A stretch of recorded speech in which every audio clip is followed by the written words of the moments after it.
Իրանի և Միացյալ Նահանգների ներկայացուցիչները կհանդիպեն ապրիլի 12-ին Օմանում և բարձր մակարդակի անուղղակի բանակցություններ կանցկացնեն, հայտնել է Իրանի արտգործնախարար Աբբաս Արաղչին։ Սա հավասարապես հնարավորություն է և մարտահրավեր, այժմ գնդակը Միացյալ Նահանգների դաշտում է։ Իրանական կողմի հետ կայանալիք բանակցությունների մասին երեկ ավելի վաղ Իսրայելի վարչապետի հետ հանդիպմանը հայտնել է նաև Դոնալդ Թրամփը։ Սպիտակ տան ղեկավարը լրագրողների հետ զրույցում մանրամասնել է, խոսքը շատ բարձր մակարդակի բանակցությունների մասին է։ Մենք ուղիղ բանակցություններ ենք վարում Իրանի հետ, դրանք արդեն սկսվել են, կշարունակվեն շաբաթ օրը։ Տեսնենք ինչ կստացվի։ Կարծում եմ բոլորը համաձայն են, որ ավելի նախընտրելի է միջուկային գործարք կնքել, քան գնալ ակնհայտ ճանապարհով։ Եվ ես չեմ ցանկանում ներգրավվել այդ ակնհայտին, Իսրայելն էլ չի ցանկանում, բայց շատ վտանգավոր իրավիճակ է ստեղծվում։ Հուսով եմ բանակցությունները հաջողությամբ կպսակվեն, դա կբխի Իրանի շահերից։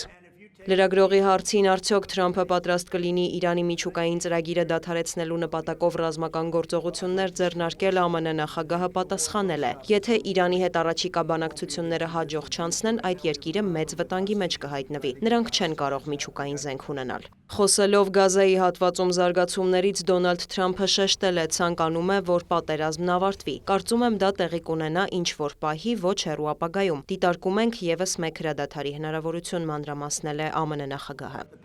Կարծում եմ Գազայի հատվածը որպես անշարժ գույք անհավանական կարևոր օբյեկտ է։ Մենք պատրաստ ենք ներգրավվել։ Լավ կլիներ նաև այնտեղ ամերիկյան խաղաղապահ ուժեր ունենալ, որոնք կվերահսկեին եւ կտիրապետեին Գազայի հատվածը։ Եթե պաղեստինցիներին տեղափոխենք տարբեր երկրներ, ազատ գոտի կստանանք, որտեղ ամեն օր մարդկանց չեն սպանի եւ այն կվերածվի հիասքանչ վայրի։ Զարմանում եմ, որ Իսրայելը ժամանակին հրաժարվել է դրանից։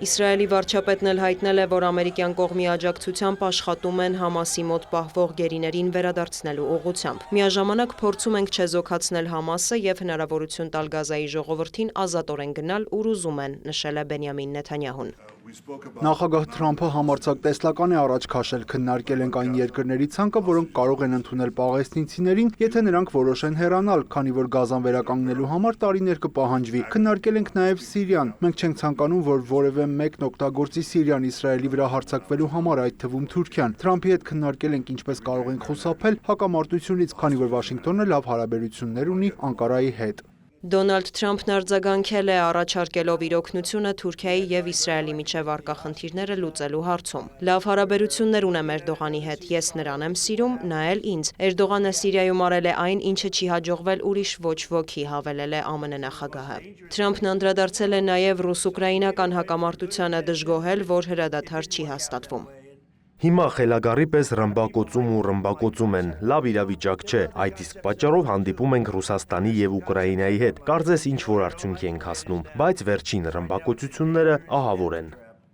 Լրագրողի հարցին ինչու է Վաշինգտոնը մաքսատուրքեր սահմանել տասնյակ երկրների դեմ, իսկ Ռուսաստանին դուրս թողել այդ ցանկից, Թրամփը պարզաբանել է. Միացյալ Նահանգներն ըստ էության բիզնես չի վարում Ռուսաստանի հետ, քանի որ այդ երկիրը պատերազմում է։ Թրամփը հավելել է, որ ամերիկյան նոր մաքսատուրքերի ֆոնին մի շարք երկրներ ցանկանում են գործարք կնքել Վաշինգտոնի հետ։ Նա տեղեկացրել է, որ զրուցել է Ճապոնիայի վարչապետի հետ։ Հարկավոր է Միացյալ Նահանգների համար արդար գործարքների հասնել, մենք ավելի շատ ենք գնում, քան վաճառում, բողոքել է Սպիտակ տան ղեկավարը։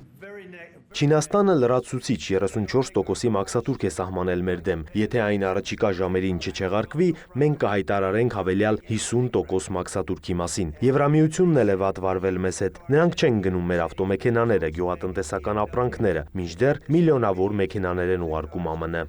Թրամփը մտահոգություն է հայտնել, որ Միացյալ Նահանգների եւ Եվրամիության առևտրաշրջանառության մեջ $350 միլիարդ դեֆիցիտ կա, որը հարկավոր է վերացնել։ Այդ խնդիրն արագ հաղթահարելու համար Եվրոպան ստիպված կլինի գնել մեր էներգակիրները, նրանք ունեն դրա կարիքը, պնդել է Թրամփը։ Մինչ այդ Եվրահանձնաժողովից նախազգուշացրել են, որ Եվրամիությունը ապրիլի 15-ին պատասխան տուրքեր կսահմանի Միացյալ Նահանգների նկատմամբ։ Միևնույն ժամանակ Ուրսուլա ֆոն դեր Լայենը տեղեկացրել է, որ Բրյուսելը Վաշինգտոնին առաջարկել է փոխադարձաբար զրոյացնել բոլոր մաքսատուրքերը։ Նա հավատացրել է, Եվրամիությունը ցանկանում է խուսափել առևտրային պատերազմից, որովհետև դրանում հաղթողներ չեն լինելու։ Դիանա Գասպարյան, լուրեր։